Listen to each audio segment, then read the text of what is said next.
Hey there, Kooky Crew, this is Nostalgic. And I'm RareWarington. And we wanted to make a quick video today to talk about some recent news from a new album released by Grant Kirkhope, the second, apparently, in the Rare Treats series, Viva Piñata Revisited. And this really made my day. You know, just when it released a couple of days ago, I literally got the notification on YouTube itself, and I pulled it up like, wow, this is great. Yeah, and I mean, like, just seeing that, like you said, you were actually the one that brought it to my attention, but seeing that so soon after our last Revisited, which Grant has actually done technically 3 of these sort of like revisitation type albums, but we had the Banjo-Kazooie Rejiggied, which Grant Kirkhope kind of, like you said, it was a little bit more like a remix album, kind of a new take on each individual track, with some being more faithful than others. And then what Drew brought up, the first in his actual Rare Treat series, the Donkey Kong, or rather DK64 Revisited. And yeah, it's one of those ones that the approach, it's like more faithful, a direct kind of revisitation to those said tracks. But now getting the announcement, like I said, so soon after that, of Viva Piñata Revisited, yeah, super exciting. And funny enough, it's actually the Prague Philharmonic Orchestra that is responsible for this new instrumentation. And man, incredible. Like, you brought this up before, but prior to the recording, but it's like everything is faithful, but it has a new, fresh, I think you put oven fresh, oven baked, oven fresh, like feel to it. Yes. Yeah, and I should state that, like, I don't know if the deal went through at the same time, but these guys are actually the same orchestra who was responsible for the reorchestration, or rather the orchestrated version of the recent Yuka Lately, which just super good stuff, man. It is excellent stuff. And Grant Kirkhope himself, he did tease in some posts that he was working on a Viva Piñata project of sorts. Like, I think it's because for an anniversary coming up or something.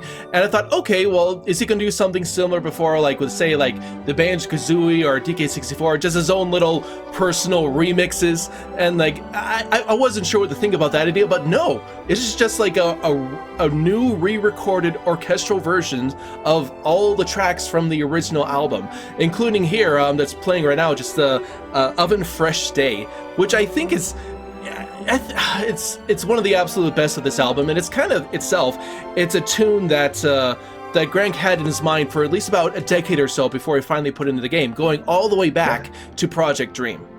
Yep. He has a feel like that, or like they have, like, Steve Mayles will tease Grant once in a while. He's like, "Oh, time to get out the old Project Dream melodies or whatever." But he's kept those like around. The things that he hadn't used, he reused them and made them have new life in like such a great way, actually. And this one playing currently, it's like, for me, it feels like very much the spirit of Rare. My mom used to actually, we bonded a lot over a lot of the music in this game, in these games, and like these are ones that I could actually show like my grandmother and stuff, like, because they really like British orchestrated music, and like this was kind of like that, like classical style. And man, just Grant really batted out of the park. It was a lot more like, and sometimes somber, sometimes, you know, more energetic, but a very heartfelt composition throughout, both the original and actually the sequel, Trouble in Paradise. Like the Viva Piñata soundtracks and this revisitation just nails that point home. They're just brilliant, man. Like, so much emotion. And when you're listening to it there, I mean, like I said, there's that familiarity to it, but you can kind of listen to the instruments closely, go, oh, this sounds a little different here, this sounds a little bit different here. Some of the songs have slowed down a little bit in the tempo, some have sped up a little bit in the tempo, and it's just like, it feels like, you know, just something a little bit different, a fresh new flavor. And these are also new performers, I would assume, you know, mostly here, you know, 20 plus years later, but like they're very talented. And a few highlights, of course, the before mentioned Oven Fresh Day. We do, of course, have to talk a little bit about Bedtime Story, as long as we're on the topic of Viva Piñata. And absolutely, Bedtime Story is a track where it was the very last, I believe, like from what he said, the very last track that he recorded while working for Rare, and it represented like his personal heartache at like leaving a company that he never thought he'd wanted to leave. And you can feel that. You can feel that in like every note in this track here. like I said, for better or worse, depending on emotional spectrum, but like it's all for better as far as like the absolute artistry of this album. But yeah, the emotion in all these tracks, but especially as you mentioned, Bedtime Story. Grant, I actually have a quote here from Grant where in an interview he said, "I poured all my heartache into that tune. I knew I was going to be leaving Rare at that point, and it was so upsetting I really can't describe it. That piece was my goodbye to somewhere I thought I'd never want to leave. After they finished playing it, I had to go out into the main recording area to thank the orchestra for playing so beautifully. I got up to the conductor's rostrum and tried to say a few words, but just burst into tears." Aww. I'm a bit of an old softie, really. And gosh, man, Grant Kirkhope, like coming from a past of metal and like raw metal and whatever, I feel like I kind of have a past in that sort of genre stuff, and like those guys are all softies. So many of them are softies because like they really just want to express themselves through music. And like my goodness, man, like as far as a connection of emotion and feeling, like you said, just feeling the heartache and emotion you actually poured into this track, that's one that I get a little teary-eyed listening to it. And this new version, man, it really hits hard for me. It hits hard for me too there, and there's this and there's so many different tracks here that I just love in this. I think just one other one that I wanted to talk about here, and that's going to be Soil Song here. I love Soil Song. It's probably in my top 5 of this album, at least, just because like I don't know. I've thought about like with Grant Kirkhope that like this is music that's worthy of the Pearly Gates kind of stuff. It's the music. It's the soundtrack that I want to hear up there in some way. I know it's good stuff, but no, it has a bit of that pastoral feel to it, like that one piece that goes like da da da da da da da da da da da da, you know, that kind of stuff. And I think you really tapped into that, and kind of this feeling of you're a caretaker.